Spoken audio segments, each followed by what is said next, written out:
Recording. All right. Well, hello everyone. If you don't know me, you can probably see my name is Julian Landry. I'm the publisher and owner of New Orleans World Producers.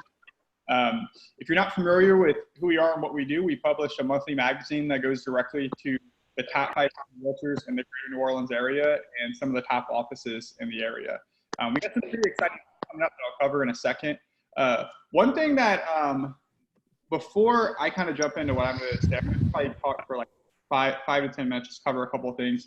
But I would love it if y'all could not cover your video if you're open to it, because one of the things that we're all kind of missing right now is that social interaction. And while we can't hang out together, we can put the gallery view on. We at least feel like we're hanging out. I think that's a pretty nice thing. I love jumping on these Zooms and feeling like, I'm actually getting to see people. So I'm really excited about the panel today. We're in some challenging times right now. And we put together a lineup of speakers that are really just dynamite. Every one of the panelists today finished in the top 100 realtors in the Just Rent MLS last year. So they are all certified rock stars. And we really tried to make it a panel that had a wide range of realtors. We have people that have been in the business for less than 5 years to, Fred's been in the business for like 36 years, been through many different ups and downs of the market and kind of seen it all. We have agents that work on, Austin, can we mute everyone else? Except for the panelists, thank you. By the way, I want to give Austin Haydel a shout out. That's Dawn, Dawn's executive assistant, and he is the reason why this is going to run smoothly and not have any technical difficulties. So, thanks, Austin. Our speakers work everywhere from the North Shore, South Shore, to the luxury market, to the first-time homebuyer market. So we've got a good diversity of opinions, and we really just want to help everyone. The whole purpose was to give people some certainty in an uncertain market, some hope, some inspiration, and some strategies on how they can succeed in these trying times and come out better on the other side. We are definitely in some strange times right now. We're in some challenging times. It's probably, to be honest, it's probably the most challenging time that in our globally in the last 100 years, probably since the last World War. So we're definitely in some challenging times right now. And we're going to cover a little bit about that today. I want to share a quick story. A couple weeks ago, I was in my yard. I was doing some yard work, and it kind of hit me. I was looking around. I was with my family. I was like, this is a beautiful day. We've been blessed to have some great weather the last couple of weeks, and it was really a beautiful day. I was hanging out with my family. I was like, we're really thriving. It was around that time whenever it kind of looked like New Orleans was about to become a hotspot for this pandemic, and we have since become that hotspot. And I was looking around. I was like, what would it look like? I really feel like I'm thriving right now. What would it look like if I thrived during these really challenging times? What would that look like on the other side? What kind of example would I set for my family? What kind of example would I set for my 2 kids? What kind of example would I set for the people that I lead? And what kind of example would I set, most importantly, for myself, and showing myself what's possible, that even in the most challenging times in the last, probably 100 years, that I could come out better on the other side of this than I did whenever I came in. I think that's a good question that we should all be asking ourselves. What would it look like if we came out on the other side of this as a better person than we were whenever we came in? And we're all going to have challenging days. I have plenty of them, but the key is just wake up every day and make the next day a better day. Just try to win every day and take it day by day. And I really want to acknowledge everyone on this call. As realtors, I think what y'all are doing is really beautiful right now. To be able to continue working. Every time you sell a home, you're helping the economy keep moving. There's large portions of the economy that are not moving, but the government has deemed real estate essential. And every single time you sell a home, not only do you do what you normally love to do, you help people get into their dream home, you help people invest, you help people make the biggest purchase or the biggest sale of their life. But you feed a lot of people.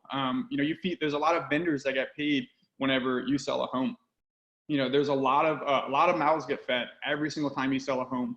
It's like a gift of service that you're doing right now more than ever for the national and local economy. It's almost, I think it's almost like a patriotic thing for you to be out there working and grinding. And at the same time, be smart. I know Fred will probably have some stuff to share on that because, be smart with who you're working with and take all the necessary precautions. And now more than ever, make sure that your buyers and sellers are qualified. So I do want to promote our preferred partners. Every single thing that we do.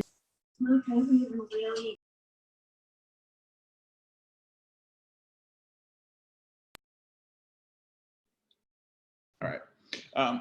Our preferred partners, everything that we do in New Orleans Rural Producers is free for realtors. We produce a monthly magazine, and almost the bulk of the content is on local realtors. We feature and we're able to share realtor stories, do a beautiful photo shoot, a write-up for them, and we don't charge these realtors anything to be featured. What we're doing today, all the events that we've done, we're truly pro realtor, and we're here to serve the real estate community. And really not ask for y'all to pay us anything in return. And we're able to do that through the support of our preferred partners. So we're going to send out an email to everyone, with the recording of the call. And we're also going to send, our preferred partner list. And if you know any of them, just thank them, because we're able to do and provide the support that we do because of their support. And if you don't know any of them, if you want an introduction, now is a great time to be building great relationships with vendors that can really help serve your business. And every one of our vendors is committed to serving realtors at a very high level. So if you want to get an introduction, then please let me know. I'd be happy to make an introduction. So I have a couple updates with Rural Producers. Our April publication is hitting mailboxes right now. Katie Witchery is going to be on the cover. So you'll be seeing her beautiful face, and we've had some pretty cool covers, and hers is probably my favorite we've done yet. We have a Mother's Day publication coming out in about a month for May. We were able to feature 10 boss moms, and that's one of my favorite publications, probably my favorite publication we ever put together. That was a lot of fun to do. We're going to continue to do panels like this. This will not be our last one. And we're also, one of the things that I recognize is that everyone is craving social interactions. One of the things I always say is realtors are some of the most social people on the planet. And I'm sure most of y'all are really craving that social interaction right now. So we're going to put together some socials as well. We're going to put some panels like this. We're also going to put together some socials where people can kind of hang out and mastermind. And they're going to be part social, part business, where we can really help give each other some strategies to thrive personally, mentally, emotionally, and also how to, thrive in your business during these times. And lastly, we're also coming out with an app. We've been wanting to come out with a digital platform, so people can read our publication online. So more than just the top 500 realtors can read our publication every month. And so we'll be coming out with that in a couple of weeks. We thought, what better time than now to come out with that? But so you can get the publication on your phone every month. You can read all the past publications and every one that we come out with. You can also interact with our preferred partners directly through the app. So I've got just a couple of questions for y'all, and then we're going to jump in. I'm going to introduce Dawn, and then we're going to go right into the panel. So one thing I can guarantee you is that our panelists and Dawn are going to knock today out of the park. They're going to deliver a lot of value. But the most important thing you should be asking yourself is, how do I think I should show up today? How should I show up today? Because what you get from today is going to largely be determined by how you show up. So I would encourage y'all to write these down. You can write them down on your phone, on a pen and paper. But what do you want to get from today? Why are you here on the call? And how do you think you should show up? What do you get from today? Why are you here on the call? And how do you think you should show up? You're going to invest about an hour and a half of your time today. Why? And feel free to write that in the chat. If you have an answer that's going to inspire other people, feel free to put it in the chat and inspire the rest of the group. So I'm going to give y'all just a few more seconds to answer that, then I'm going to introduce Dawn.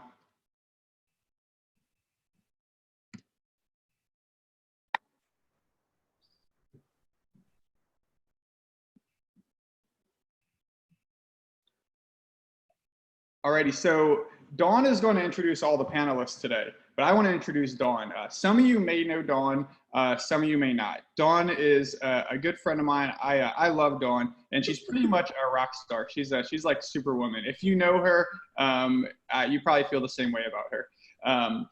Dawn, way back in the day, before coffee shops were really cool, Dawn's had a small coffee shop enterprise called Mochachinos. She sold that and got into real estate, started investing. Then she became a realtor, and she built a pretty large team and ran that for a while. She's also a business coach. She coaches CEOs, realtors, and she's pretty incredible at what she does. She's now the CEO and team leader at Keller Williams in Mandeville. She also has a small army of kids. She has three kids of her own, which all that business success I was mentioning, she was a single mom for most of that. Is that right, Dawn? For some of those years, yeah, that is correct. For some of those years. And she was also homeschooling your kids for pretty much all those years, if not all of them, before it was cool. Now everyone's homeschooling their kids. It's a cool thing to do. But Dawn was doing it, Dawn was homeschooling her kids and a single mom and running, building a pretty impressive business empire. She's married to Manly Kazadassu. His real name is Manly, and he's pretty awesome. It's spelled just like it sounds. And on top of all that, Dawn's also an Ironman or an Iron Woman, and she's an ultra marathoner. So she's pretty much Superwoman. But without further ado, Dawn, I'll let you take it away. Well, thank you, Julian, for that warm introduction, guys. It's just great to be with y'all. Great to be with all these superheroes that are here today. You guys are amazing. It's just an honor to be able to sit at your feet today. I'll tell you, it's really been fun getting to know our panelists a little bit more. We spent some time yesterday just masterminding and preparing for you guys. And our intention is to bring high value. We know that even though you're working from home, time is precious. And so over the next hour and a half, we intend to create a lot of value for you. And ultimately, what Julian always wants to do is inspire and to inspire you guys. So we're excited about that. So thank you for allowing me to be the moderator today. And what I'd like to do is just go ahead and introduce our panelists so that you guys can get to know a little bit about them. And then we'll jump into some of the questions. Now, throughout this session, you might have some questions. If you'll just drop those in that chat box, Austin will be monitoring that for us. And then if time permits at the end, we'll let you unmute yourselves and even ask some questions if that, if time allows. Okay, so our first panelist that I'll introduce is Miss Katie Wittry. She's a realtor and owner of the Wittry Collective. In 2019, her volume was 19 million with 60 units sold, and her career volume over 15 years has been 194 million.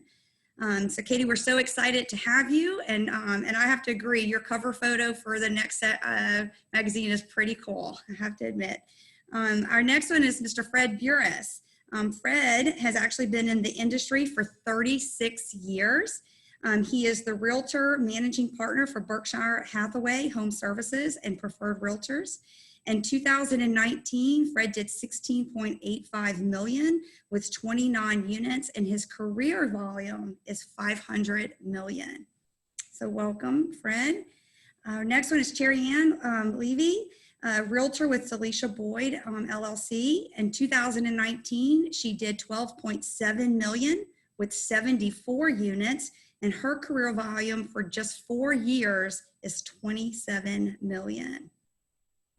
All right, Mr. Will Frederick. He's a realtor and he's a team leader of the Will Frederick team at Keller Williams Realty. In 2019, he did 17 million with 119 units. His career volume over the past 11 years has been 110 million. And then last but not least is Miss Felicity Kahn. She's the realtor and team leader of the Felicity Kahn and Associates at Remax Alliance. In 2019, Felicity and her team did 17 million with 48 units. And in 6 years, Felicity did $58 million in production.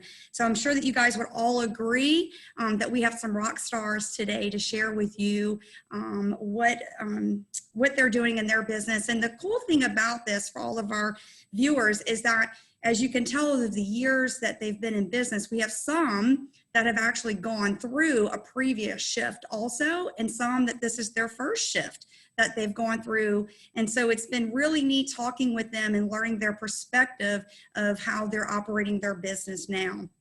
So the first question that I'd like to ask our panelists today is to take us back to the beginning of the pandemic, when we heard the news that we would be working from home.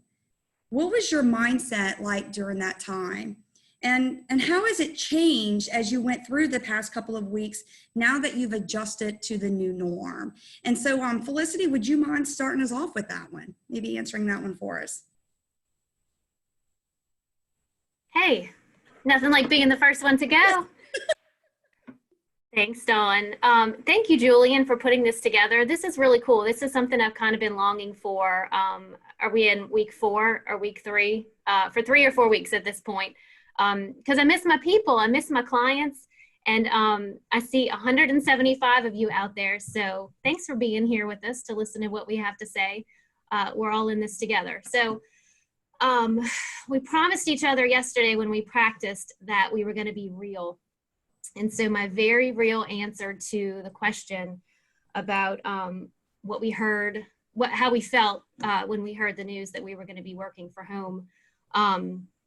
I was in a meeting and my husband was there, and we were actually meeting with an architect because we have plans to build a house this year. This year was supposed to be, you know, my best year ever.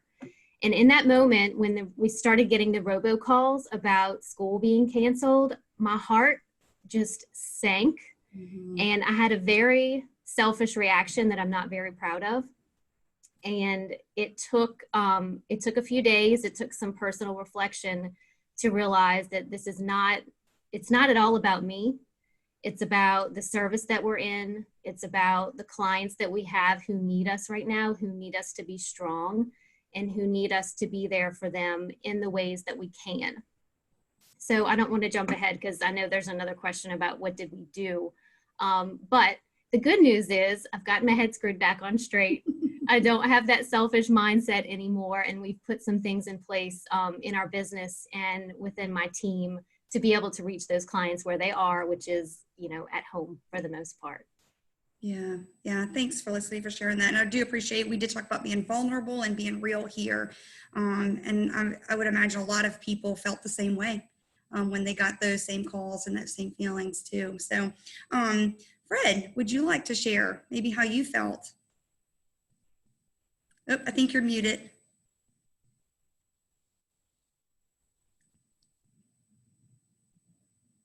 I think I am muted now. Yes. Good. Good. Well, having a life where you live with a cellular biologist, he was on top of everything way before anybody even realized what was going to happen. And it was about 2 weeks before the order came down. He told me we need to make a plan for the office because you're going to end up in a quarantine. There's just no way about it. And so we immediately came up with a plan. We shared it with our agents. We got some pushback going, oh, you're overreacting. Well, it proved to be true. So then my thoughts went, well, we went through Katrina. We lost offices. We lost internet. We lost telephones, and we made it. So I said, this is just going to be Katrina on steroids. But this is 15 years later, and I'm better. So at that point, just dug in and realized that everybody we have to deal with with great empathy, because everybody's going through this, especially at this point, everybody knows somebody who has been afflicted with this disease or has lost somebody. So keeping that in the back of your mind, it's not going to ever be about me when I call somebody. It's going to be about them. At the same time, you've got to take care of yourself and make sure you're on your best game. And that would be my advice at this point. No, that's really good, Fred. At any point, being that you had been through this before, did you find that fear creeped in at all for you? Could you repeat that part? Sorry. At any point, since you've been through other shifts and market changes and natural disasters, like you mentioned with Katrina, at any point did fear during this process grip you at all? Actually, it didn't, because I reflected back and I remember when I started was the oil bust. Mm-hmm. Then it was a savings and loan crisis. Then there was the AIDS epidemic, where people were afraid to even look at a house if somebody had died of AIDS. Then the stock market crash of 1987. It always got better, or you found a way to make it better. You know, that's the one thing about real estate agents. And I hate to say it, but you eat what you kill. Yeah. And there's a will, there's a way. You make it happen. So the fear was more of just how bad reaction was going to be with the buying public or the selling public, and make sure again that I'm on my best game to deal with them. Yeah, no, I love that. Well, thank you for sharing. Would any of our other panelists like to comment? Will, Katie, or Cherry? Yeah, so unlike Fred, I am 4 years in. So panic did set in for me a little bit, and probably for about 90% of people on this call. You know, we're in service. So when they say work from home, we say, how in the world am I going to show a property from home? You know, what does that look like? Because this is my first time going through something like this. While being in the real estate market or in the career. And I was currently under contract to purchase a home at the time, right? So I'm on both ends of this with buying and selling. And but yeah, that was a little bit of panic that set in initially, and to try to figure out how to navigate these waters that I personally had never been in. What does that look like for buyers? What does that look like for sellers? You have people who immediately started saying, oh, it's going to turn into be a buyer's market. I had investors want to put in offers for 40 and 50 and 60,000 less, and just so many things was just coming at one time. I think now, being that we've been home for a while now and probably will be home for a while, I think this is like the new normal. And what it's done for me is give me an attitude of gratitude, because now we realize it's really the small things, right, that we're grateful for. Just waking up, being healthy, being mentally and physically fit, because right now it's a mental battle for a lot of people. And like Fred said, we all know someone who's either passed away or has been afflicted by this virus. So it hits home. And I think in staying in contact with my clients, like Fred said, again, it's not about us, it's about them. So what I'm doing is just checking on their mental health and their physical health. You know, I'm sending text messages. How are you? How are you feeling? How's the family? And surprisingly, it's a morale booster for people, and people are opening up. I've had clients tell me they were diagnosed. Or their mom was diagnosed, or their uncle passed away. So it's kind of bonding with them outside of a business perspective, right? A lot of people say, well, how do you market in these times? I don't know if you really do. I think you be genuine in these times. You be personable in these times, and you make them know that you really genuinely, truly care about their well-being and not just their dollar. You know, I love that. And I'm just curious because, you know, 4 years ago, the market was really good in our area. So you came in at a time, Terry, that was just a booming time. We saw really good numbers. And so I can identify and understand maybe where that fear gripped you for a second, because the norm that you knew was changing. How long did it take for your mindset to go from fear to, hey, we're going to be okay, to where you are now? You know, what did that process look like, and how long did that take for you to make that transition? Well, I think it took probably a few days to a week. right? Because you have the personal side of having to deal with things, right? I'm a family person. I like to have family at my house all the time. I have game nights. So that had to change personally to where we couldn't get together to do our weekly game nights because I have 4 brothers and a mom and a dad and all of these family members that now we can't be around each other so much, right? And then it changes to a business perspective. So I think it took a few days to almost a week for me to write down a game plan. Okay, so what does that mean now? How do I pivot? Because you can't really focus on the things out of our control. We have to focus on what's in our control, right? And so what's in our control means we have to adapt to what is our new normal. And if our clients sense fear, then they're going to panic. So we're the ones that have to like calm these crazy waves right now and let them know it's going to be okay. Mm-hmm. Yeah. I love that. Thank you so much for sharing that. That's, yes, I couldn't agree more. That's really good. All right, Katie, Will, either one of you like to share? I'll say that my reaction was very similar to Felicity's. I was pretty aggravated. I don't like to get interrupted in my plans and what I had planned for this year, right?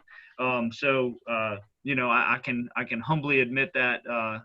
Thank you for breaking the ice, Felicity.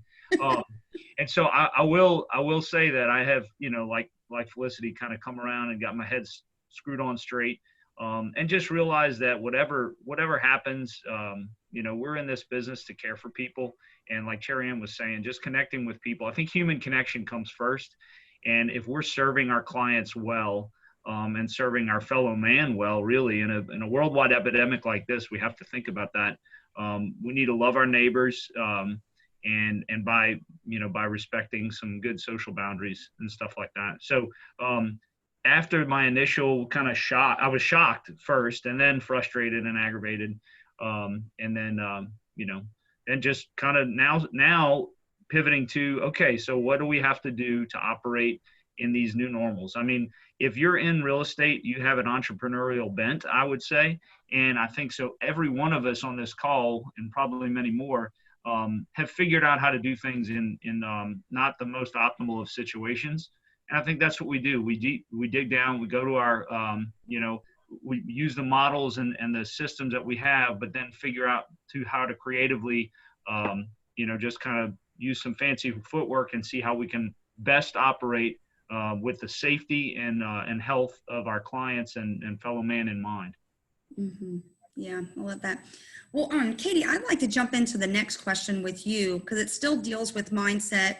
And I know getting to know you a little bit more yesterday and what you do for relaxation and strength building.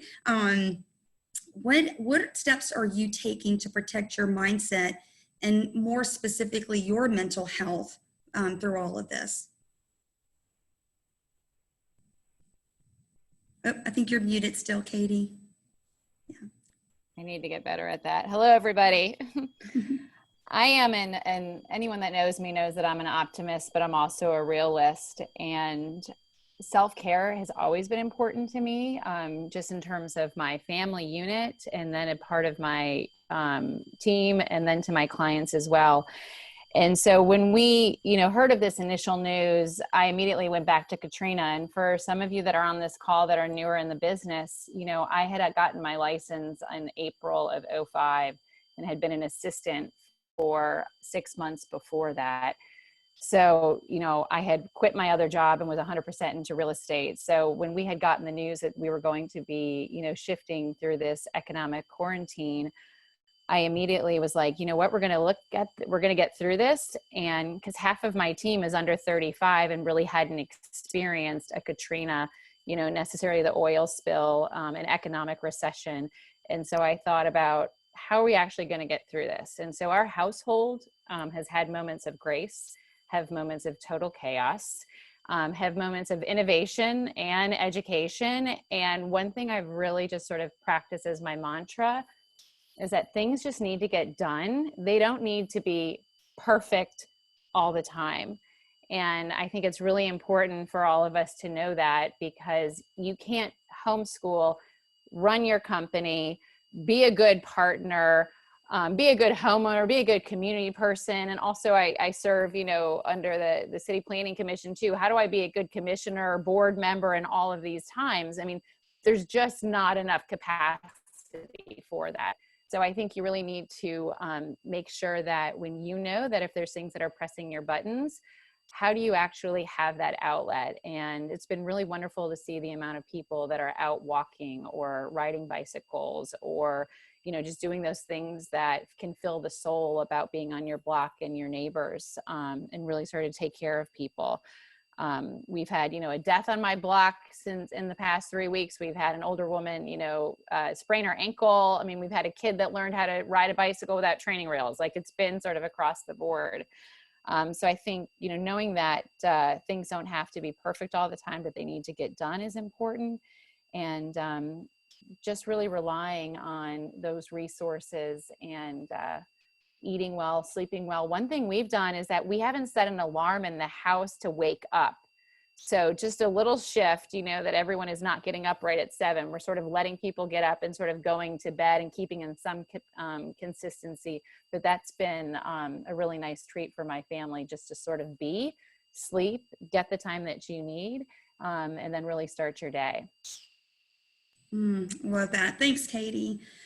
Felicity, your mindset's important too, because like many others that are on this call today, you lead a team. How are you protecting your mindset? And even more specifically for you, how are you doing that for your team? Because you're a leader. And so they're looking at you for answers. And like many of us, your family members are looking at you for answers, your kids, all of that. So how are you protecting that? And specifically, how are you protecting your mental health with your team as well?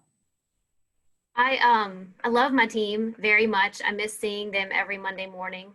I feel like sometimes we can unintentionally reside in a vacuum, and we were proactively trying to not do that. And then here we are, like in our own little vacuums at home, trying to stay positive, sharing information, sharing good news with each other when we can, and just staying in touch as much as possible. We decided yesterday that our next team meeting is going to be in person, socially distant. I kind of picture a tailgate with coffee, maybe with mimosas if everybody can get home safely. But we did make that commitment to each other that we need some face-to-face time to try to keep it a little more personal, rather than just go through the list of business things that we need to do and hang up and get off the phone. But they're amazing. They're both on this call today. I appreciate you very much, Erin and Carla. And yeah, everybody's mindset in general, I think, has been very positive. We're working together to try to reach as many of our clients as we can on the phone, via text, and just, again, like somebody said earlier, maybe it was everyone who's spoken so far, it's not about the sale right now. It's just about checking in with people to make sure they're okay. Because, just because they're not putting something on social media doesn't mean that it's not happening to them. So we have to make sure to maintain those connections. It's very important right now. Yeah, no, that is important. And like one of you said earlier, I think it was you, Katie, we pretty much, everyone probably knows someone at this point who has been affected, or at least has been tested and went through the fear of being testing, even if it came back negative or whatever for COVID-19. So we're all at this point, this far in, we really are adjusted and being affected. Well, I'm going to go ahead and jump into our next question. And I'll just let whoever wants to go first, you guys can take it. What steps did you immediately take to shift your business? And what resources are you currently tapping into to help you with the new way of doing business? And so if anyone would like to go first.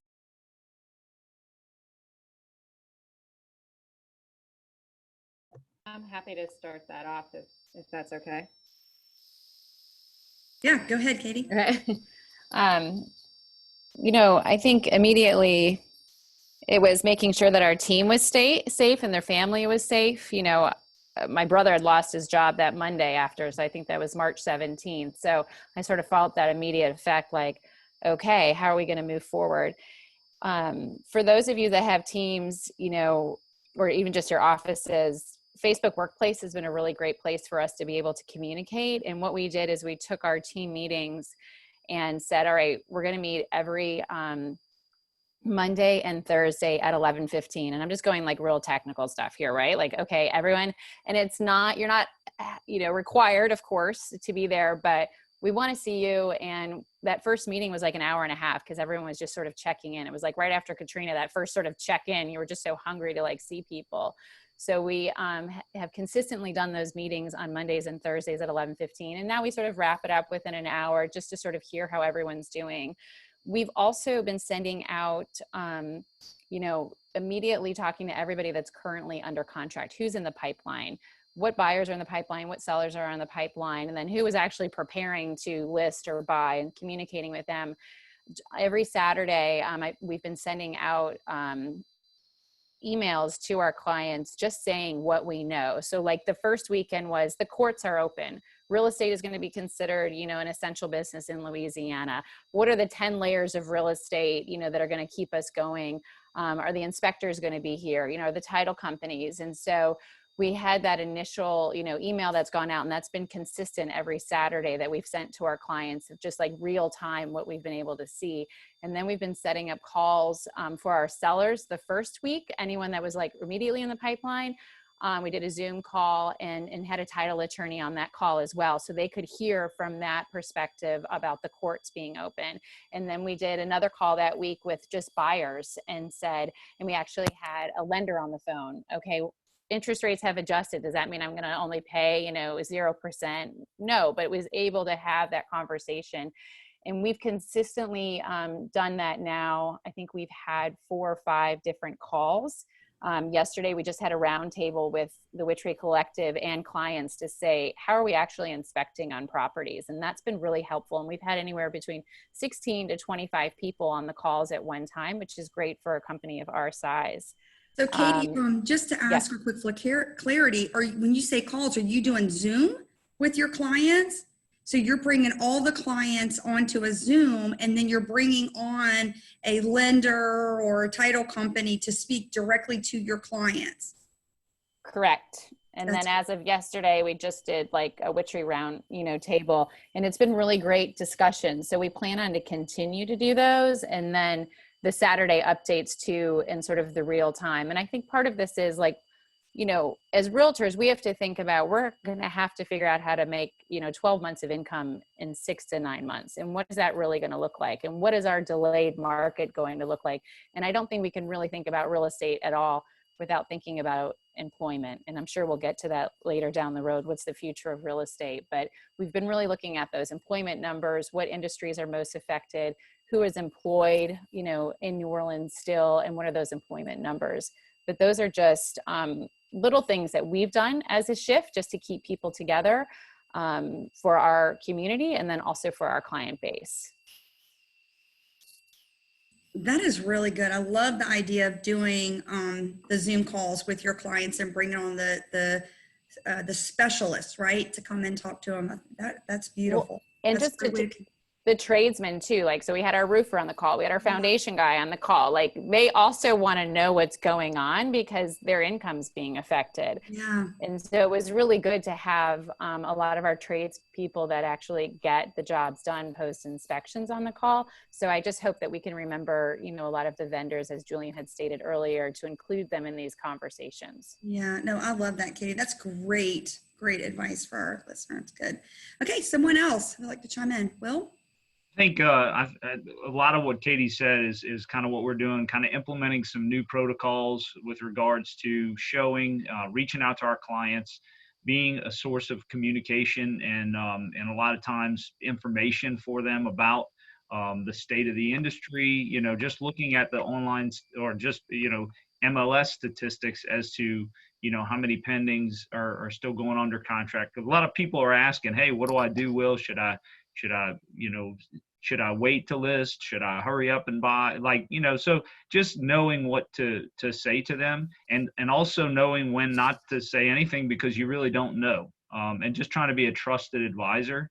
I think one of the first things we did as a business, we said, all right, what can we do? We want to cut in case this is a shift, we want to cut our expenses immediately. So my executive assistant and I went in, and across the board, we started choosing ways, and we cut our expenses by 20%. So that was one thing that we did almost immediately. And then, of course, the new showing protocols and new listing protocols, appointment protocols, just maintaining social distances, doing them electronically whenever we could, and things like that.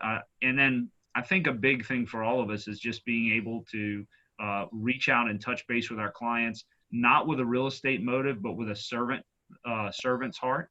And coming from the heart of a teacher and contribution to them, meeting them where they are, finding out what they're going through, and trying to meet that need, especially if it's not a real estate need, because really the real estate is secondary right now, at least secondary. Yeah, well, more on that about your cutting expenses. I know a lot of us, when this happened, a lot of us heard cut expenses, get really lean. Talk to us more, maybe even more specifically, on your business expenses, and then how did that overflow into your personal expenses? Like, what categories did you look at first, and what were you not willing to cut? So when you sat down and looked, let's just take your business expenses as you were going, because I know you and I know how you do your books, line by line. What were you saying, I'm not going to get emotionally attached to something. We're just going to cut it by, and I guess you set 20% as across the board that you wanted to do on each column. Tell us more what that looked like. And then what were you not willing to cut an expense on? Well, first, I think as part of this pandemic unfolds, I think kind of to what Julian was saying earlier, I think we sort of have a patriotic duty to, in as much as we can, keep the economy going, because we have a medical problem, a health problem. We also have an economic problem. The longer things stay shut down, the longer people don't do business, then that could become a much larger problem in the long run. So not to minimize the health risk at all.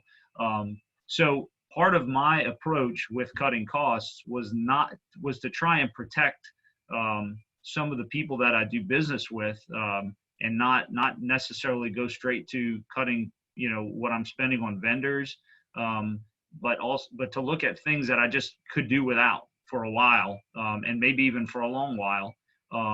And I'm trying to think of some specific things. I know, we kind of went through and just found some dead wood that probably should have been cut a long time ago.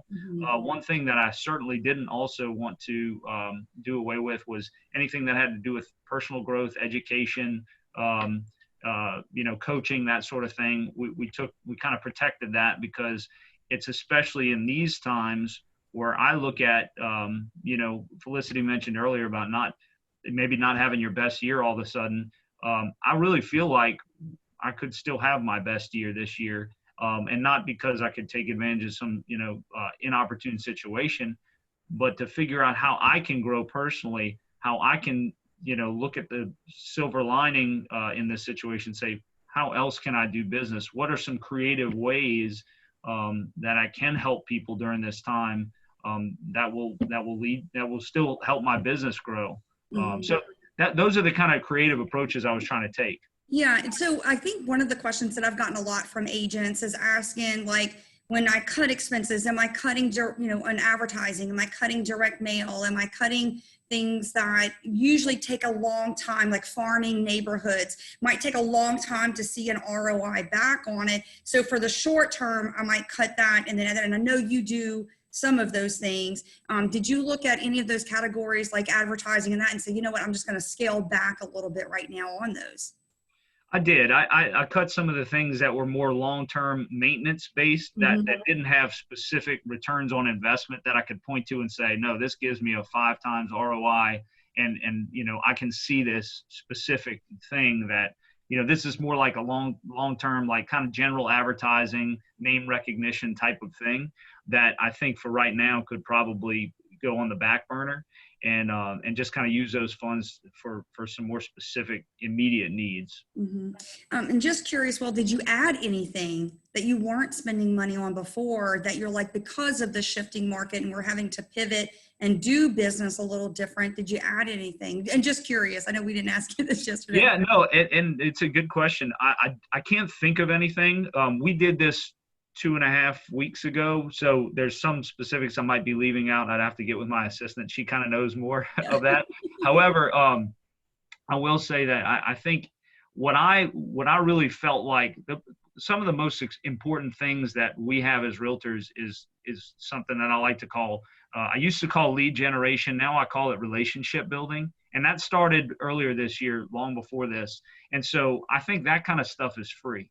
You don't have to spend money on reaching out and just telling somebody that you care about them. Hey, I was just calling to check on you, see how you're doing, what needs your family has.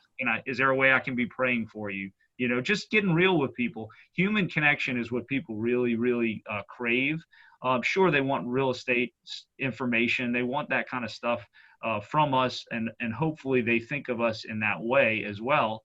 But that's not really what they want to hear a lot of times in a global pandemic like this. They want to hear just a human touch and say, hey, here's how we're doing. How are you doing? What can I do for you?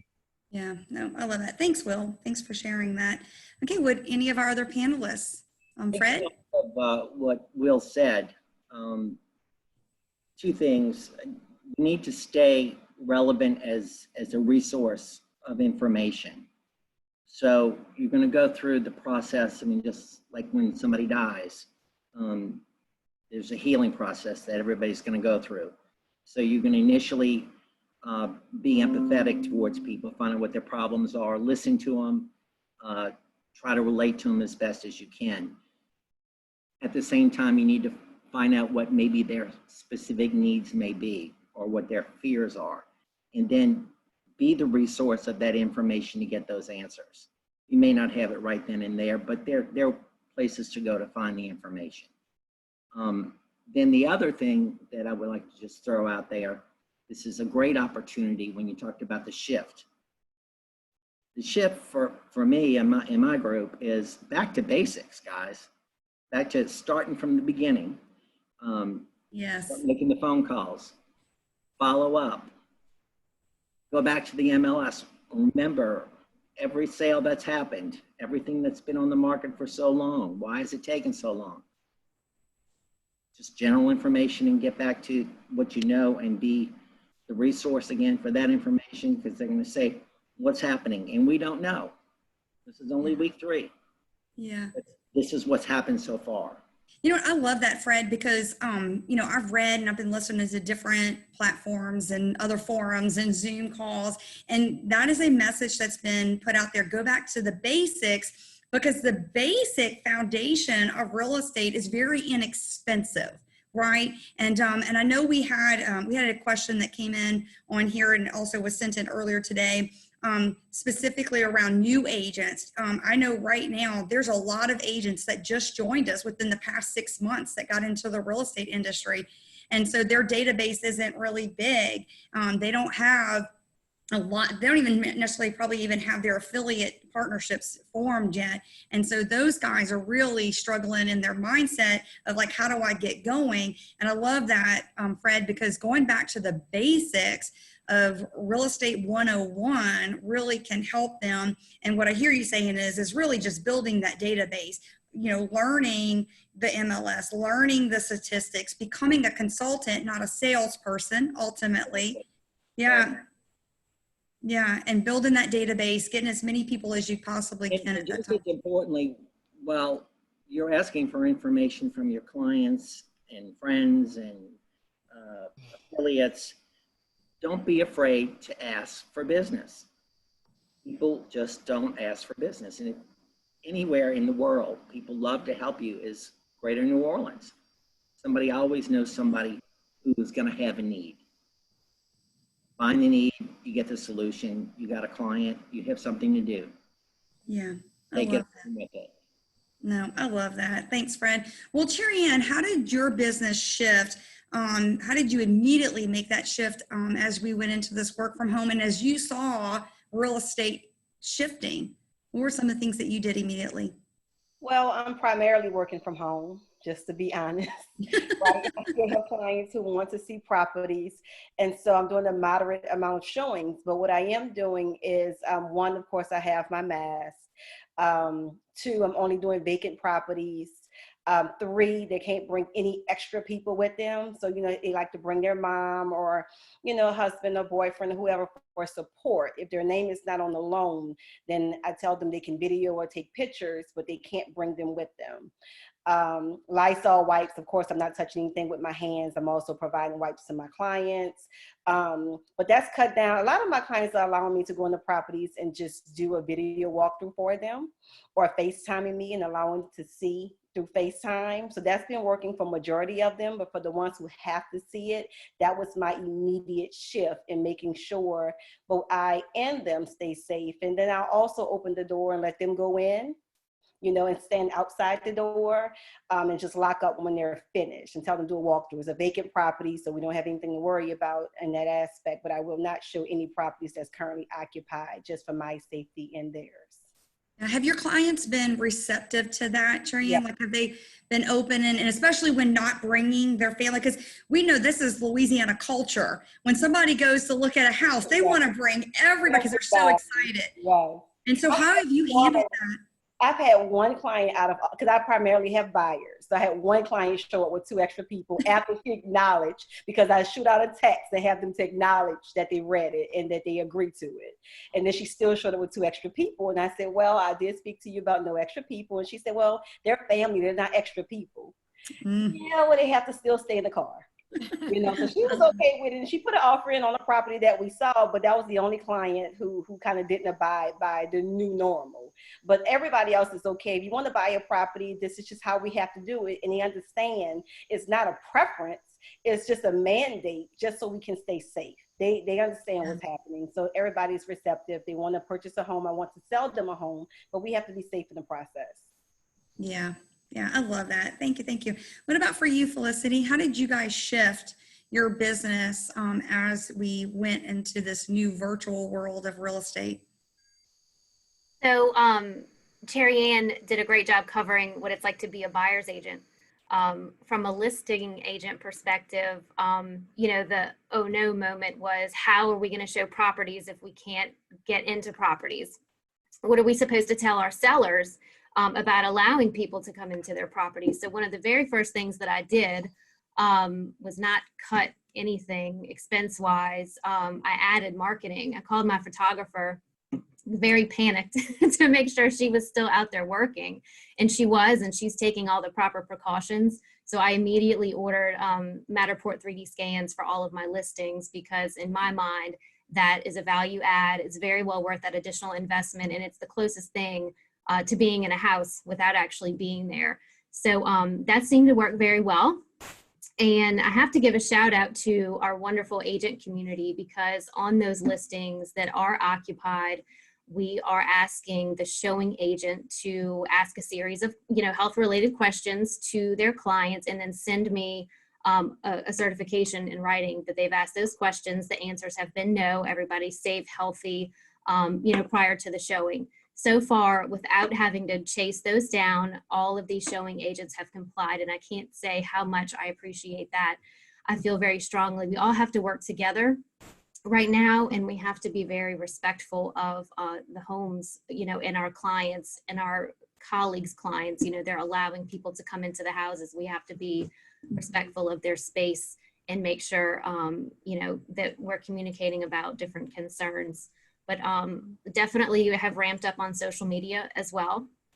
I've done more boosted listings than I typically have in the past. Again, as a listing agent, I want to make sure that the properties are out there, because let's face it, guys, what's everybody doing at home right now? They're on social media. Maybe if they're a home buyer just waiting in the wings, they're out there looking at pictures of homes. So, the online marketing, gosh, it's been so important for so long, but now it's even more so. I'm loving it, because, this is where I thrive at, this whole marketing situation. So I'm, just crossing my fingers that we're doing all the right things, because again, nobody really knows, it's a lot of ifs, but did you have anybody, Felicity, any of your sellers want to remove their property off the market when the whole COVID-19 threat got into our area? Did any of your sellers come to you and say, look, I just want to take my home off the market? We didn't have anybody who wanted to come off the market, but we had some hesitation from sellers who weren't sure if it was a good time to enter the market. Mhm. You know, we talked about it in length about what we were going to be able to do, and ultimately they decided they did want to go on the market, and we, you know, are taking the proper precautions. And y'all, there's sellers out there who are motivated. There are buyers out there who need us because they're going to be homeless because maybe their house is under contract or their lease is expiring and somebody's right behind them. So just doing everything that we can to make sure that we can meet those clients and help them get where they need to go next. So one of the questions I've gotten from some agents, Felicity, is like, what about if you've got an elderly couple that absolutely needs to list their home? They can't wait 6 months till this is over. How are you showing that listing? How are you helping those kind of clients in this market be able to put their home on the market and, you know, get showings and get it sold? Can you tell us more about that? Because I know that maybe a lot of our viewers today are dealing with that same situation. That's a huge concern. My parents are in that very vulnerable age group, and no matter how much I tell my dad and my mom, don't go home. I get them on the phone the next day, and they're like, "Oh, we went and got donuts for breakfast," and I'm like, "Stop doing that! You're driving me crazy." But for clients, you know, I have to tell them, let's put this 3D tour in place and push buyers agents to that first, right? So you can send your client that link. They can basically walk through the house and make sure that it's for them. And then if they feel compelled that, you know, it is the one and they want to go see it in person, then we'll just take everything on a case-by-case basis. But I do think it's very important right now that we have to protect, you know, I mean, I guess for lack of a better word, our elderly clients, because, you know, they're at risk just in general. Yeah. So far it's been working just fine. Yeah, one of the things I heard from another agent was just having your clients turn on all the lights, open up all the doors, have the house to where when people walk through it, they don't have to touch anything. They can be able to walk through kind of with a mask, gloves on, and be able to visually see the house on that. So I think that's another good recommendation for really any homeowner, but especially our elderly ones.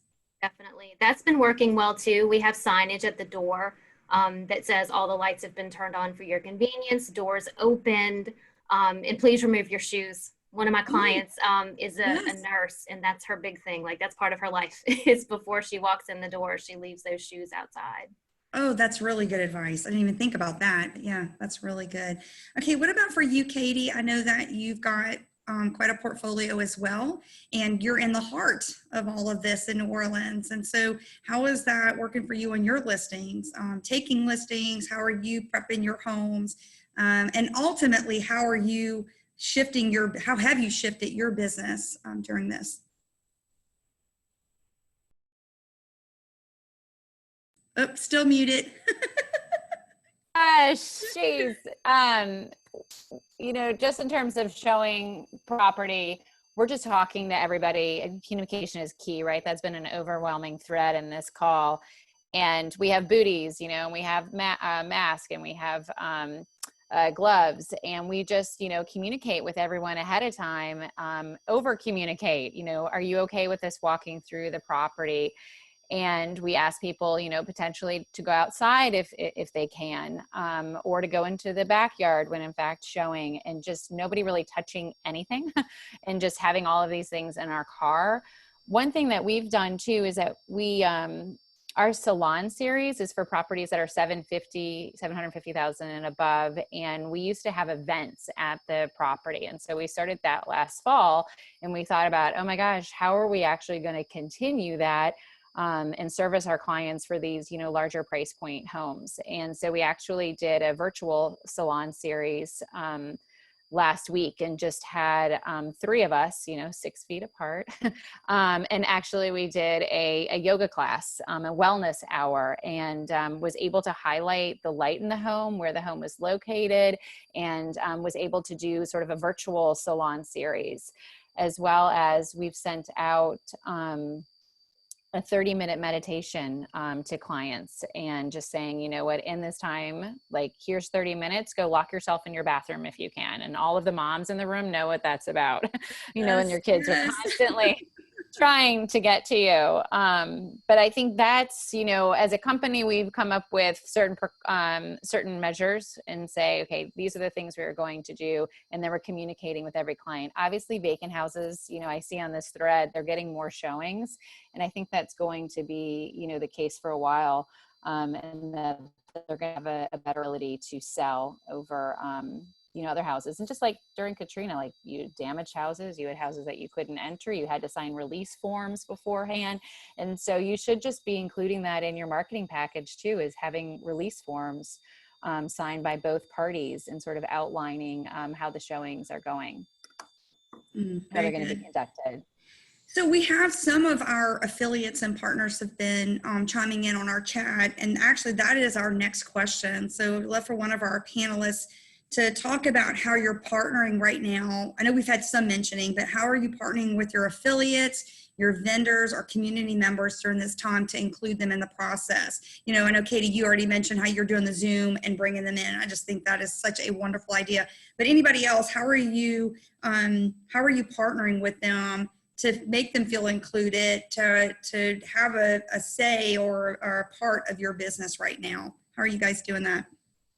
In our Zoom meeting, our sales meeting, we have affiliates that we invite to come and talk. Today we had Bob Bergeron from Crescent Title talk for about 5-7 minutes about relative topics of getting to closings, SBA loans.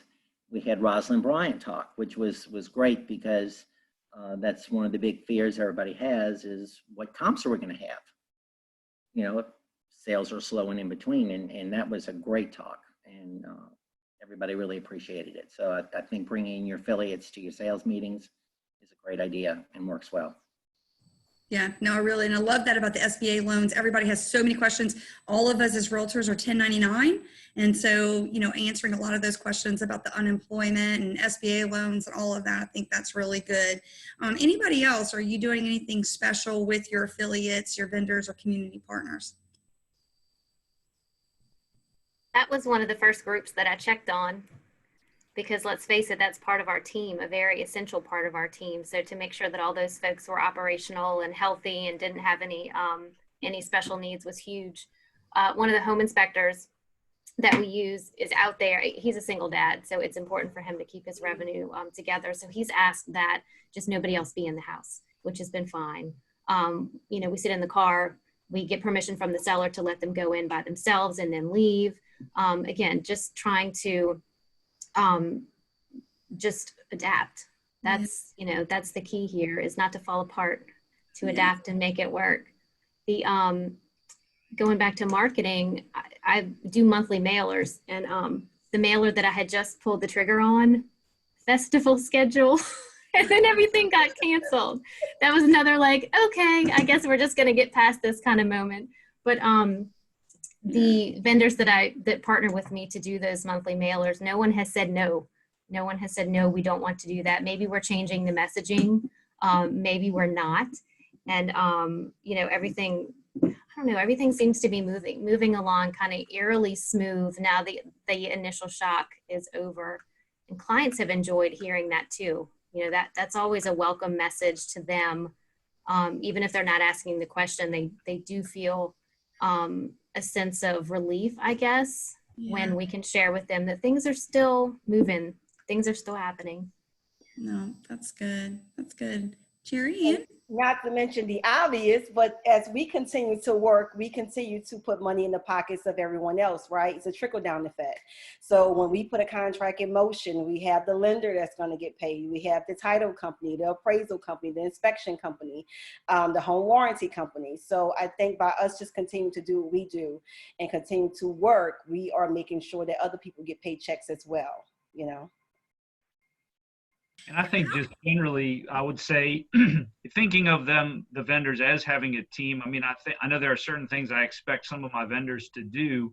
And in this situation, kind of working with them a little bit more and saying that, you know, like kind of bridging that gap and moving to their way a little bit more and saying, hey, what can I do to make your job easier? If you need me to do part of that just to kind of get through this tough time, just kind of relaxing some of, I don't want to say relaxing standards in a bad way, but just as far as like rigidity, making sure that we can kind of work a little bit more closely as a team with them and like bend over backwards because, as people are dealing with things like loan deferrals, I was working with one of our lenders and just, kind of saying, what do we need to do? We're going to, we're going to have a socially distant closing on tomorrow, Good Friday.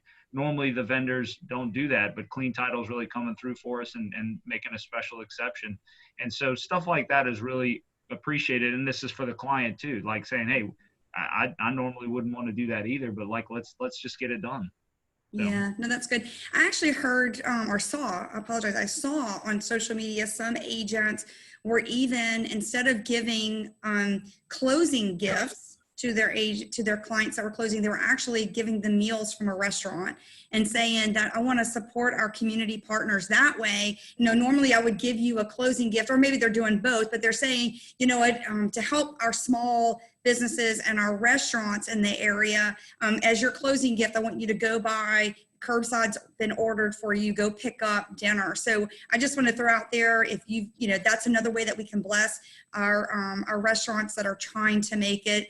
I know you guys, if you've rode around anywhere on the North Shore or the South Shore, it's almost depressing to see so many of our favorite restaurants and our places that are usually have waiting lines, to get in or to get food is just vacant. So I know that's another way that we can partner with our community and bless them. Okay, so our next question, what has been the silver lining for you during this pandemic? What is good that is coming out of this for you and your business as we've gone through this? I'll say that one thing that I've really appreciated, and a lot of us can relate to hurricane season, there's this sense of camaraderie, the community, and in this sense, the world coming together to kind of face a common foe. I think that is so important and so rewarding in our humanity, just to kind of look across, to strangers that you don't know that have a mask on and are keeping socially distant, and kind of acknowledge and say, it's just so refreshing to be able to all kind of join together. There's this sense of camaraderie, and I think one of the things that I'm curious to see, a lot of the major industrial efficiencies that have taken place throughout since the dawn of time have come about because of circumstantial challenges that we faced as society or a community or even an industry specific thing. So I think some of the forced efficiency that we're experiencing right now as real estate professionals, trying to figure out how to better do our job or more efficiently do our job, are going to reveal some things that make it a better way to do our job. And so that's kind of how industries evolve. And so I want to remind everybody, there is a sense of like, what do we do right now? Because this could be really bad. However, the American spirit is one of high hope and great resiliency. And so I would say that I would look into this period as, how can we participate in that creative solution-based approach that is going to make this not just our businesses better, but this industry better? How can we serve our clients better? Because I think as we get into this, using that, the camaraderie and that sense of like universal, like we're all in this together, we can use that as wind in the sails to really come up with better ways to do business. I mean, I truly think that it's a major shift in our industry, in our world that's happening right now. And how is that going to make us better? Because I don't think it has to be a bad thing long term. I think it can be a really good thing. It may be major, it may be uncomfortable, but when is growth ever comfortable, right? So we have to get comfortable being uncomfortable and move forward. And I think we can do that. This realtor community is a strong community, and we have what it takes. We've made it this far, and as a society, we've been through far greater adverse situations, I guess you would say, and I think we can beat it. So yeah, keep that in mind. I love that. We actually had a recommendation to our panelists. So if you guys wouldn't mind, maybe in the chat box, putting any resources that you guys are tapped into, like who are using for virtual tours. I know, like Felicity, you mentioned Matterport. Some of our have sent a private message just asking for some resources. If you guys wouldn't mind sharing who your vendors are, who you're using for anything to move your business along, that would be greatly appreciated. Okay, anybody else their silver lining that they've seen with this pandemic? I don't know silver line, but can I say something in that regard? If you could just hold on 1 second, Jay, we're going to actually open it up for questions possibly at the end. I would say the silver lining for me is watching what everybody's referred to as the dinosaurs when the words paperless came out have come aboard. They figured out they don't have to be afraid of it because everybody's afraid of it and everybody's going to mess it up and everybody's going to fix it as it messes up. So we've gotten this group together that just organically formed of problem-solving technology. I'm proud of those guys. I'm very proud of those guys. Yes.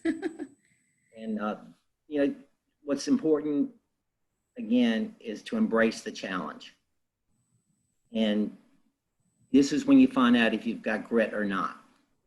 The last person anybody wants to talk to is somebody who is going to be despondent or, pardon the expression, an unsuccessful real estate agent. Nobody wants to talk to you. Mm-hmm. So you got to come out with the confidence, the great attitude. How's business? Unbelievable. Make it happen and feel good about it. Yeah. Because everybody's in the same boat. Yeah. No, I love that, Fred. Yeah, I've definitely said a silver lining out of this has been the technology, embracing of technology through this. So many of us, myself included, I'll raise both hands, have fought some of this technology. And now, you know, my husband was like, you have to become a technology master. And I was like, I know, right? So that is definitely a silver lining. Felicity? That was the perfect segue because I was going to say more time with my kids. I missed them, you know, giving them away to somebody else for 8 hours a day to go to school seems great, right? But to be with them every day, all the time, and not let them go out into public places has been interesting for all the moms out there. Hang in there. I think Katie said it best. I'm not going to quote you quite right, but it doesn't have to be perfect as long as you're doing it. So that's my personal silver lining is more family time. Yeah, I love that. Somebody wrote in our chat box, everybody becoming more patient and more kind. Yeah. Definitely through that. And as parents, we have to become more patient at home, whether you were a patient person before or not. It is a good thing that's coming out of this. So yeah, very good. Terry Ann. Well, same thing with Felicity. Just piggybacking on that is learning to reconnecting and connecting with family and friends during this time. I think a lot of us, of course, get caught up on social media, right? But I think now with some of the extra time, we're able to actually reach out and hear their voices. And there's been so many people who I have not spoken to on the phone in months, possibly even years, that I've been able to talk to and really get to know all over again and to check on them and, you know, just see what's going on in their lives. It just makes a difference. It gives you a calming sense, right? It kind of grounds you. And I think right now we're really learning how to dance in the rain right now and how to just make the best of everything, dancing in the house, singing in the house, and just not taking anything for granted. So I think this time has been a time of self-reflection. A lot of things we've been putting off, whatever you want to do, whether it's education or starting a business or a second stream of income or whatever it is, we're now tapping into that. So it's given us the time to just really self-reflect on what is it that we want out of life when it comes to family and business. And it's given us that time, right? All excuses are now gone. Time has kind of stopped. It's standing still for us to go ahead and not make excuses for anything that we've been wanting to do and just go ahead and do it. But it's really allowed me to reconnect with some friends and some extended family that I haven't spoken to in a long time. I love that. Julian, you had something to say. Yeah. So yesterday when we had just the speakers, together, Will's had something awesome. He kind of gave permission to the moms to parent in a different style. I would rather let Will say it. Will, if you remember. Yeah. So Will's a father of 5, so he knows what he's doing here. As many parents are, we're really sensitive to our kids with screen time and, just kind of keeping them healthily balanced when it comes to stuff like that. And I think it's okay in these situations when we're trying to get work done from home, when we're in the middle of a global pandemic, to kind of relax some of those rules and give permission to ourselves to kind of, hey, look, if we need to take some time out to sit the kids in front of a movie for a couple hours or just have a movie marathon day, that's okay to do right now. I mean, it's not something that you'd want to use as a prescriptive measure for parenting for the end of time. However, I think you can kind of say, right now, you know what, kids, I just need a moment of sanity. Like, I just need to complete a thought. Go watch TV, And so, like I said, I think none of us would probably be real proud to admit that we have done that. However, I'll admit it right now that we've done that. And me and my wife said, hey, and that goes back to the self-care question we asked earlier. I think it's important to maintain our sanity, and it goes back to the analogy of putting the oxygen mask on you in the airplane before you can put it on somebody else. I mean, it's really helpful to take that time out for yourself, and just kind of, then you can better love your family and better serve your clients, I would say. So I think that was really helpful for me, because at first I was really resistant to do that. And I thought, wait a minute, this is temporary. Just to get through this push, I think we can make some allowances here. Yeah. Well, we're going to go into our last question. And so, Austin, while I ask the panelists our last question, will you kind of just go through the chat box and see if there's a theme there of question that you can ask our panelists that came from the audience? All right. Our last question is, how do you see the future of real estate after COVID-19? And so anyone can start us on that one. The future is awesome. It's like the cycle of life. What goes up, what goes down, comes back up, goes back down. Right now, we're still in the unknown. But as my mentor told me when I started, Martha Ann Samuel, 36 years ago, God is not making any more land, especially in Louisiana. So there will always be a demand. And back then, technology was referred to as this giant computer that printed some MLS sheets and maybe a fax machine. And that was like overwhelming success at the time. She warned, again, just don't rely on that. You've got to have the personal touch. Personal touch will make this industry survive forever.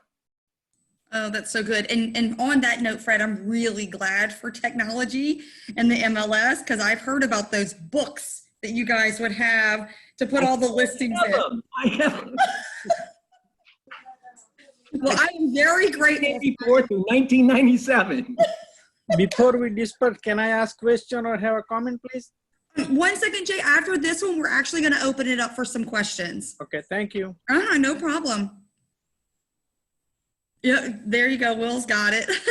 The old MLS book. Oh my goodness. Yes. Okay. Any of our other panelists, how do you see the future of real estate after COVID-19? I want to echo something that Fred said, because I think it can't be underscored enough.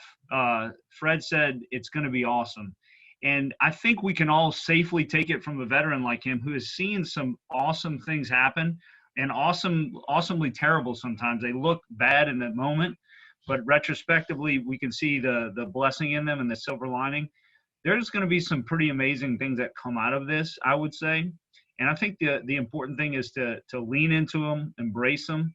And so thank you, Fred, for like saying that, because I think I can look to you and say, like, wow, he's seen it. He's been there. He's done that. This is not something that is going to end everything, end life as we know it.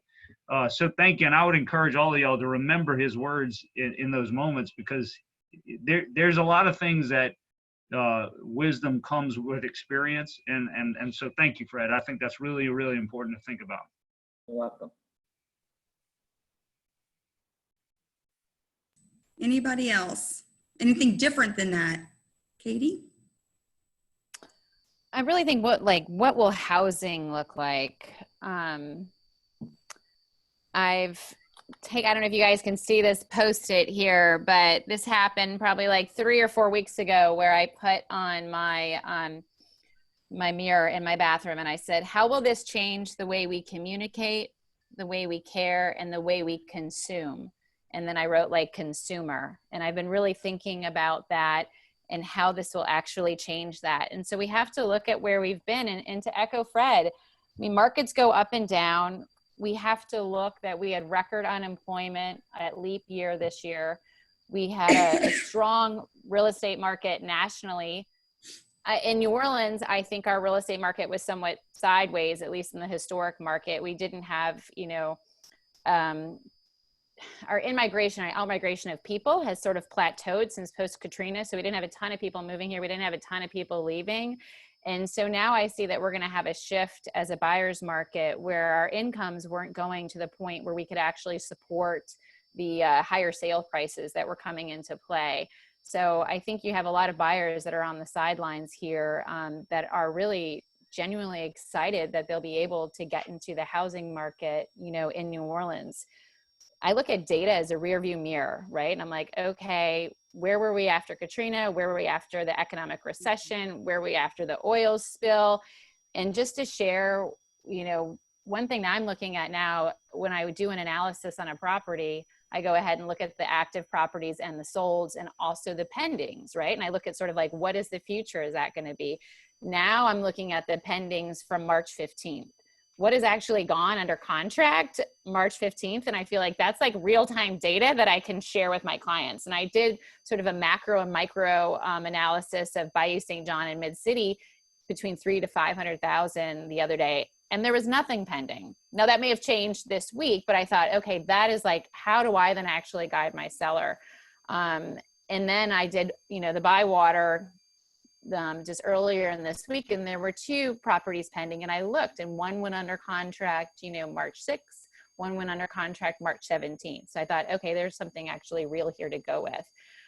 So just in terms of like changing the future, I think we have to have a short-term vision and a long-term vision. And so how we're going to be able to guide our clients is looking at what's actually selling and closing and going under contract as of that March, 15th date. I think technology, real estate has been hard to follow technology. We've been ordering food online, our groceries online, we've been looking at houses online, but we don't actually transact necessarily online. It's rare that people in our local market are writing offers sight unseen for real estate. Like we saw that a handful of times. And so I'm sitting, is this going to be a shift where we're going to be doing these videos and virtual tours, and are people actually going to be transacting that way? I know venture capitalists, VC money has been trying to pour into the real estate market, for the last decade. And I'm sure you all have seen what's happened to Redfin and Compass and how they're laying off people. And so it's going to be interesting to sort of see that macro level and how does that actually affect our local, market in this place. Just one thing I want to add is on the industry partners. One thing that we've done is done a State of a Union with the Preservation Resource Center. And I think I, challenge y'all that when you're involved in various housing nonprofits, to go ahead and connect with them and do some of these webinars and really, look to be the voice of value during this time. And so connecting with those nonprofits and doing sort of State of the Unions and what have you, share your knowledge as we continue to walk through this. I'm going to spare you my multiple pages of notes that I have. But I just sort of wanted to share a couple of those, ideas. Also, forbearances. Remember, you have to contact your mortgage company if you want to do a forbearance. And it does not affect your credit. So, please get that information out to people. And if you know people that are needing help with rent, the City of New Orleans and Total Community Action have teamed up. And there is some outlet for people to help with, rental payments. So, look at those. There's also a grid about, can I be evicted right now? Evictions have been halted in Orleans Parish till, July 25th. And I think the last thing I just want to share is a plug for the City Planning Commission. We did a housing study over the last several months, and that's going to be coming out in the fall. And it's really going to challenge the way that we look at housing in Orleans Parish and land use. And so I really hope that some of you will look into that because it's going to be really important in moving forward on how we look at real estate in New Orleans in our housing stock. That's really good, Katie. That's really good. Thank you. Well, I'm going to ask this question real quick because this seems like a theme that went through. And then we have about 4 minutes left on our time. And then maybe we can, I know Jay had a question, if we can maybe open up a mic. Yet, are there any news sources specifically geared towards real estate that you have found helpful to stay updated and to be able to provide an informed and educated response to client questions about what's happening in the market right now? So obviously outside of that MLS, like what other sources are you guys getting information from? Go Katie, I see you waving.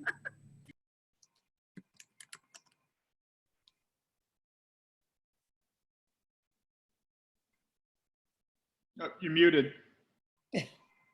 Someone else go ahead, I'm sorry. I think Fred had his hand raised. Well, I would say that there's several sources of information. You just have to be careful as to what applies locally to us. You get a lot of great information from Inman and RIS Media. Read everything, but strain it and figure out what's relative to you.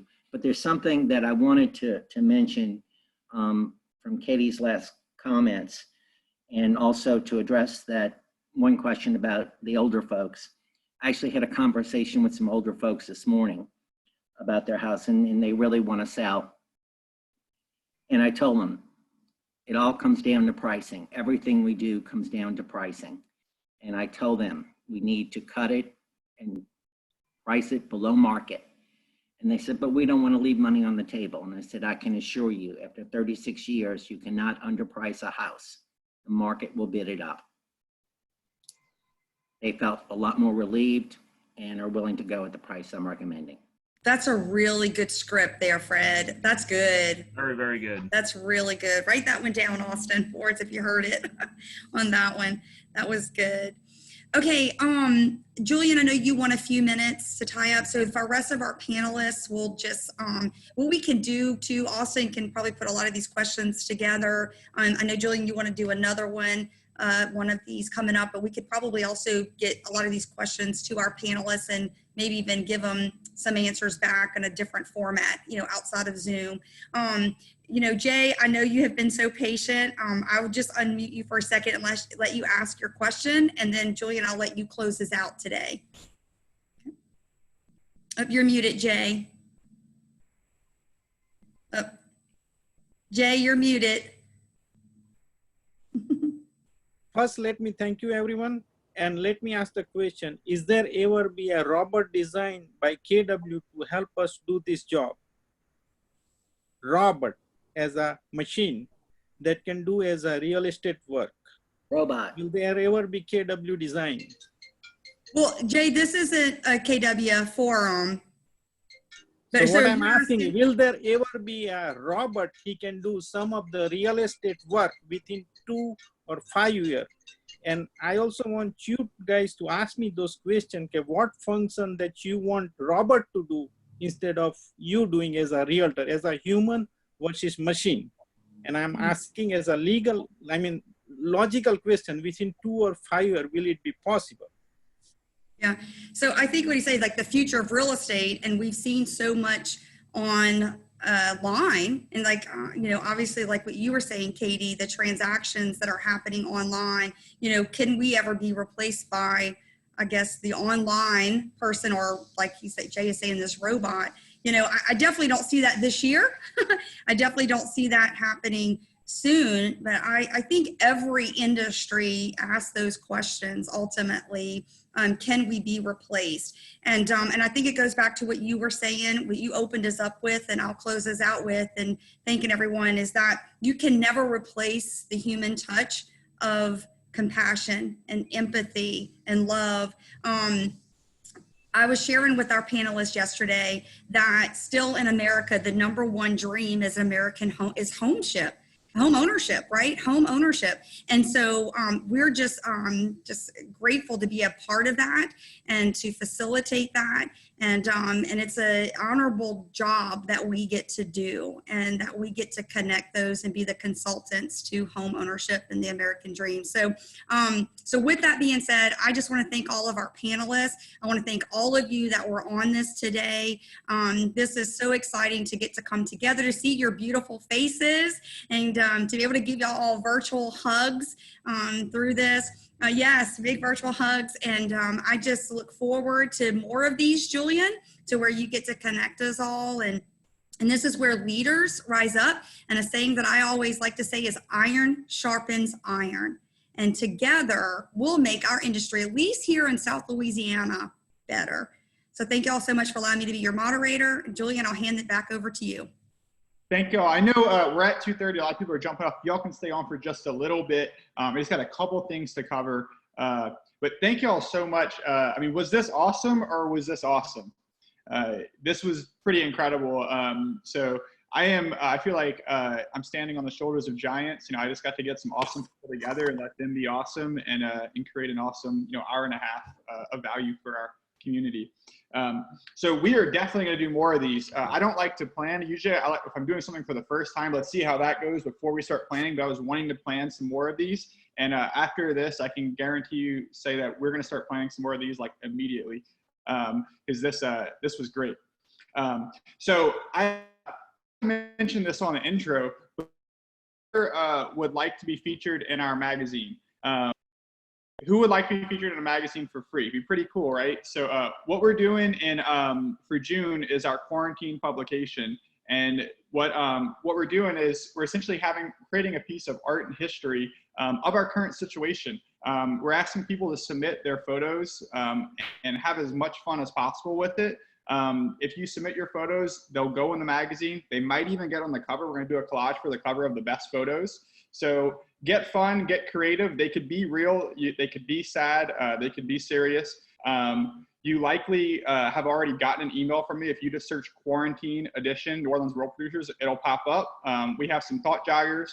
You're welcome to write a journal entry up to 700 words, or you can just put a picture and just have fun with it. We've had people write really kind of real and sad stuff about deals falling apart. We've had people send us fun and funny pictures of their new reality. We've had people send pictures of grandpa and grandson having to hang out from across the fence from each other. But we want to just really kind of capture this history of what we're all going through and make it kind of like a time capsule that we can all look back at and remember the emotions and the feelings and activities that we're going through right now.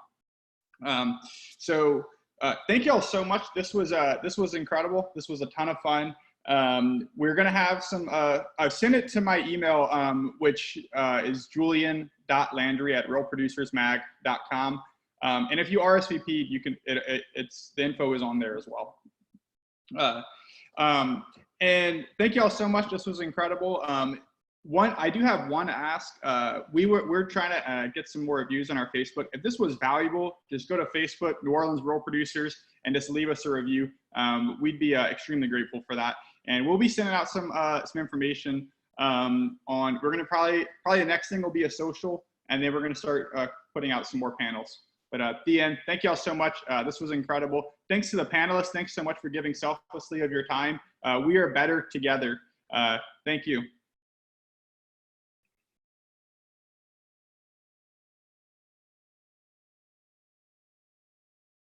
I don't know how to end this, so I don't know if. I think Austin will end it for us. Bye, everyone. Bye, Take everyone. care. Stay healthy. Bye. Yes. Bye. Thank you, everyone. Austin, before you leave, let's make sure we get the chat. Yes, save the chat. I have not done that before. How Yes, you do save that? the chat. How you do that? Like those chat, how do you save or how you copy those discussion? Austin, you know how to do it? Jay, what you'll do, Oh. is that by the chat box, there's the 3 little dots right next to file. Click on that one, then it'll say save chat. Okay, the chat did open. Now it seems like it's not opening. I see the send sign, but say it again. There's like three little dots right next door to each other. It should say where you would type in at. It'll say to everyone. You can change the meniscus to anybody. Then it'll have file, where then you can upload a file to the chat. And then there's it's like a little box with 3 dots on it. If you click after you open the chat or before you open the chat? You have to open the chat to see it. My chat is open. There's 3 things I see. Close, there's a bell sign and send sign. There's nothing else except I see all the wording and writing. This is iPad, so it may be something different or whatever.